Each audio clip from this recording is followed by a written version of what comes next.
Co-powered by Techno.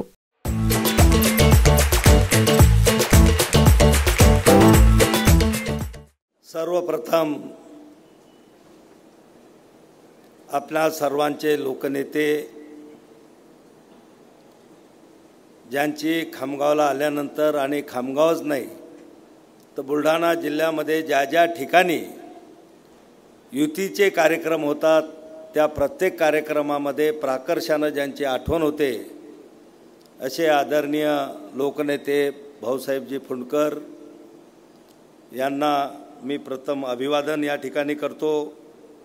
आज आपल्या महाराष्ट्र राज्याचे लाडके उपमुख्यमंत्री आदरणीय देवेंद्रजी फडणवीस साहेब यांच्या शुभ हस्ते जवळपास 2365 कोटी रुपयाच्या विकास कामाचं भूमिपूजन, काही कामाचं लोकार्पण या ठिकाणी झालं।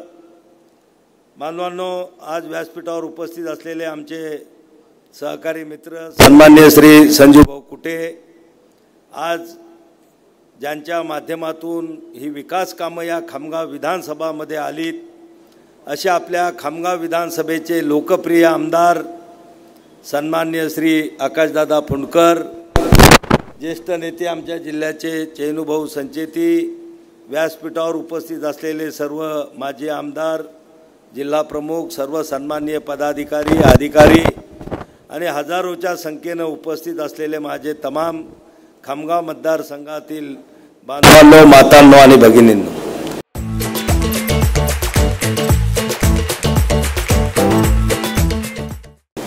खरं म्हणजे मी आपला जास्त वेळ या ठिकाणी घेणार नाही, पण फडणवीस साहेबांना एवढं सांगेल की गेली 15 वर्षापासून बुलढाणा लोकसभा मतदारसंघाचं खासदार म्हणून प्रतिनिधित्व करत असताना मग ती 2009ची निवडणूक असो, 14 असो, 19 असो की 24ची निवडणूक असो, या चारही लोकसभेच्या निवडणुकीमध्ये खामगाव विधानसभा मतदारसंघातील तमाम मतदार बांधव माता भगिनींनी भरभरून एक महायुतीचा उमेदवार म्हणून मला आशीर्वाद दिलेत आणि निश्चित माझ्या विजयामध्ये सिंहाचा वाटा हा खामगाव विधानसभा मतदारसंघ असेल, जळगाव विधानसभा मतदारसंघ असेल, या दोन्ही मतदारसंघानं त्या ठिकाणी उचलला आणि म्हणून निश्चित या दोन्ही मतदारसंघाचे माझ्यावर मतदान रूपी दिलेल्या आशीर्वादाचे मोठे ऋण आहेत आणि ज्या ज्या ठिकाणी ती परतफेड, तसे तर त्या तुमच्या ऋणातून मी मुक्त होऊ इच्छित नाही, पण त्याची परतफेड म्हणल्यापेक्षा फुल नाही फुलाची पाकळी म्हणून केंद्र सरकारच्या माध्यमातून, राज्य सरकारच्या माध्यमातून, या दोन्ही सरकारच्या प्रयत्नातून अनेक मोठमोठी कामं आपण या मतदारसंघासाठी मार्गी लावलेली आहेत। आपल्या सगळ्यांना माहीत आहे, खामगाव जालना रेल्वे मार्ग 100 वर्षापासूनची मागणी होती। प्रत्येक निवडणुकीमध्ये हा फक्त निवडणुकीचा मुद्दा, हा विषय असायचा, पण आपलं महायुतीचं सरकार आल्यानंतरच खामगाव जालना रेल्वे मार्गाला केंद्र सरकारची सुद्धा मान्यता मिळाली आणि राज्य सरकारने सुद्धा कॅबिनेटचा निर्णय घेऊन त्याचा 50% वाटा म्हणजे 50% खर्च उचलण्याचं पत्र केंद्र सरकारला सुद्धा दिलं। लवकरच आपण त्याही कामाला आपण त्या ठिकाणी सुरुवात करणार आहोत। नदीजोड प्रकल्पाच्या बाबतीमध्ये बांधवांनो, हा प्रकल्प आपल्या सर्वांच्या कल्पनाशक्तीच्या बाहेरचा होता। गेल्या 10 वर्षापासून आम्ही सांगत होतो की बुलढाणा जिल्हा जर दुष्काळ मुक्त करायचा असेल आणि आमच्या शेतकऱ्यांना आत्महत्येपासून दूर करायचा असेल, शेतकऱ्याला सुखी आणि समृद्ध करायचा असेल, तर नदीजोड प्रकल्पाच्या माध्यमातून या जिल्ह्यामधल्या धरणांमध्ये, नद्यांमध्ये बाहेरचं पाणी आणल्याशिवाय आमचा जिल्ह्यातला शेतकरी हा सुखी आणि समृद्ध होऊ शकत नाही। आणि खऱ्या अर्थानं या महायुतीच्या सरकारमध्ये आपले मुख्यमंत्री एकनाथराव शिंदे साहेब असतील, आपल्या विदर्भाचे नेते उपमुख्यमंत्री देवेंद्रजी फडणवीस साहेब असतील, यांनी कुठलाही विचार न करता भारतातला सगळ्यात मोठा नदीजोड प्रकल्प, ज्याची आजची किंमत जवळपास 90,000 कोटीच्या जवळपास आहे, हा प्रकल्प मंजूर केला आणि मंजूर केला नाही तर त्याला मागच्याच अधिवेशनामध्ये 2,000 कोटी रुपयाचा निधी निघून त्याच्या सर्वेक्षणाचे टेंडरसुद्धा आता निघालेले आहेत, कामाला सुरुवात झालेली आहे आणि बांधवांनो, मी तुम्हाला अभिमानानं सांगतो की हा नदीजोड प्रकल्प जो आहे वैनगंगा, नळगंगा, पैनगंगा हा ज्या दिवशी पूर्ण होईल त्या दिवशी आपल्या खामगाव विधानसभा मतदारसंघातली 1 गुंठा जमीनसुद्धा कोरडवाहू राहणार नाही. 100% जमीन अगदी उंचवट्यावरली असेल, खोलगट भागातली असेल, ही सगळी त्या नदीजोड प्रकल्प. आता जिगावचं पाणी आपल्याकडे येतेच आहे, पण जी उर्वरित राहणारी जमीन आहे ती 100% या नदीजोड प्रकल्पाच्या माध्यमातून ओलिताखाली येणार आहे. आणि आमचा खामगावचा शेतकरी ज्यानं वारंवार दुष्काळाचा सामना केला, या भागामध्ये त्या ठिकाणी जमीनही थोडी हलक्या प्रतीची असल्यामुळं एकच पीक अनेक गावांमध्ये, अनेक शेतांमध्ये आम्ही घेत होतो. पुढच्या काळामध्ये 3-3 पिकं घेण्याची संधी या नदीजोड प्रकल्प आणि जिगाव प्रकल्पाच्या माध्यमातून आमच्या शेतकऱ्याला त्या ठिकाणी मिळणार आहे. आणि पश्चिम महाराष्ट्रासारखाच आमचा शेतकरीसुद्धा सुखी समृद्ध होणार आहे. आता योजनाच्या बाबतीमध्ये फडणवीस साहेब ज्यावेळेस आम्ही भाषणामध्ये बोलतो, आज तर आम्हाला वेळ कमी आहे, पण एवढ्या योजना तुम्ही या 2.5 वर्षामध्ये आणल्या की कागदावर जरी लिहून वाचायचं म्हटलं तर त्या योजना सांगण्यामध्ये अर्ध्या तासाचं भाषण समाप्त होऊन जातं. आणि इतक्या योजना खऱ्या अर्थाने याच्या मागच्या, आता मी सुद्धा जवळपास 35-40 वर्षापासून सामाजिक राजकीय जीवनामध्ये आहे. अनेक या महाराष्ट्रातली सरकारं मी पाहिली.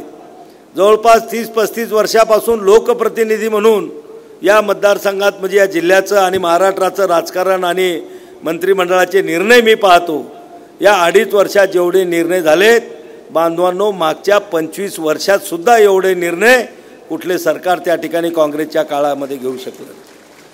आणि आजचं हे सरकार जे काम करत आहे ते कोणत्या एका विशिष्ट समाजासाठी नाही, सर्व जाती धर्माच्या लोकांना सोबत घेऊन त्यांच्यासाठी जे लहान लहान आमचे उपेक्षित समाज होते की जे आतापर्यंत ज्यांना आम्ही 12 बलुतेदार म्हणत होतो, लहान लहान समाज होते, त्यांच्याकडे कोणी लक्ष देत नव्हतं.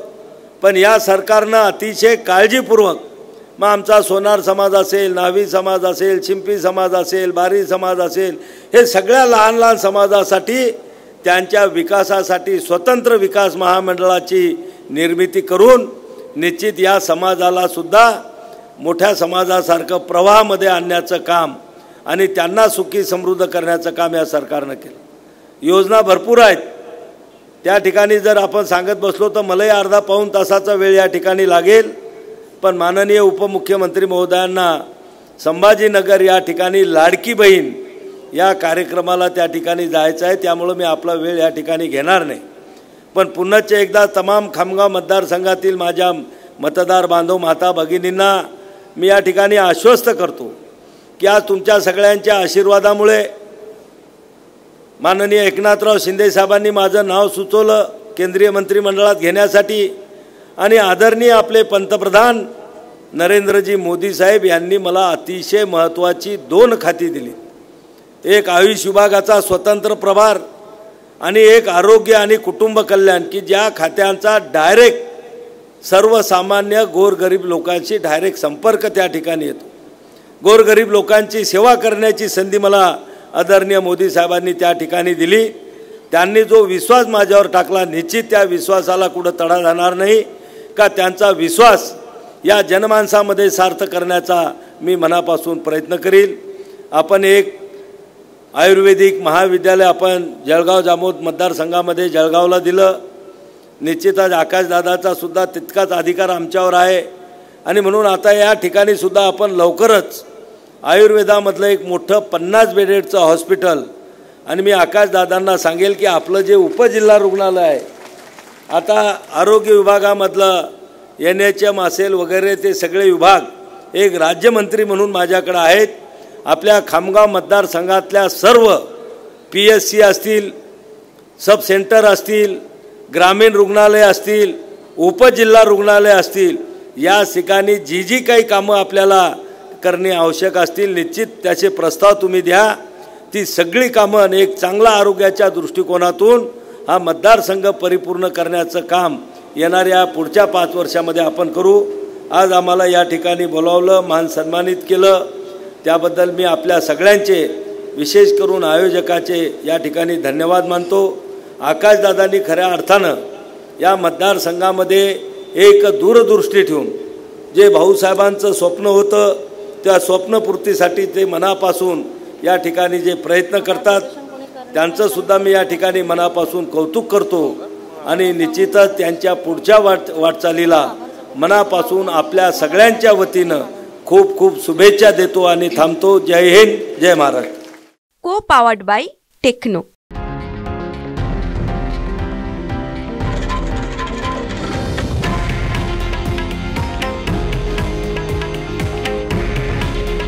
हे आहे देशातील नंबर 1 न्यूज नेटवर्क आणि आपण पाहत आहात TV9 मराठी.